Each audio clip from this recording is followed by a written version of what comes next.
So today in the Vintage Kitchen we're going to be making hummus. Now I'm going to make my hummus without garlic because I actually have a garlic allergy myself, but normally this recipe would include garlic, and if you go to www.pardonmypoppet.com and look at the recipe there, it does in fact include the garlic in it. It includes 2 cloves of garlic for this recipe.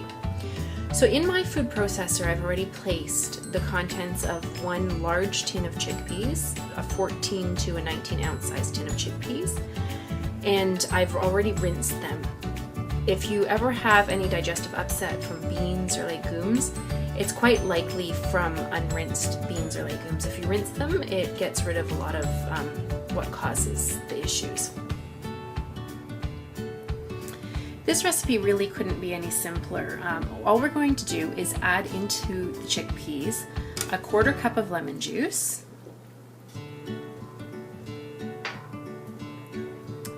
I'm going to also add in 1/3 cup of tahini. You can also use a 1/4 cup of water to thin this out, but I actually like to put in, which is a trick from my sister's hummus, 1/3 cup or a 1/4 cup of yogurt, depending on how thin you like your hummus. If you're going to add garlic to this, make sure that you've either minced it really finely or put it through a garlic press. I'm going to put approximately a tablespoon of olive oil, and that's just a start. You can always change the amounts later, and 3/4 of a teaspoon of cumin. At this point, you can also salt and pepper it to taste. I normally don't use pepper, and I find that depending on the strength of your lemon juice, you do not always need salt either. So we're just going to put the lid on this and give it a whir, and that's about all there is to this hummus.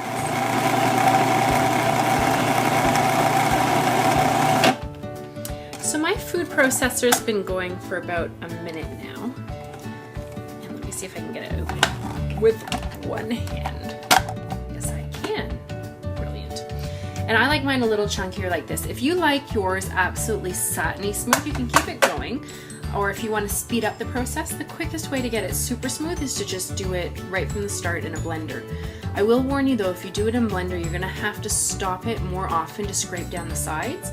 In the food processor, I find I don't have to do that. I just open it once, taste for seasoning, throw in anything extra I need, and give it one quick whir again, and we're done. So here we have the completed hummus. All I've done to serve it is pour over a little extra olive oil, thrown over some cumin, and I would eat it just like this. My favorite way is with veggie sticks, with little baby carrots or cucumber slices, which I personally enjoy more than any sort of chip. Another thing you can do is just slice up some pita circles or some roti wrappers or tortillas, anything that you like. This also goes really well on a Mediterranean style pizza as a dip for the crust. My daughter loves to dip dips, so this is a staple in our home. We hope it will become one in yours.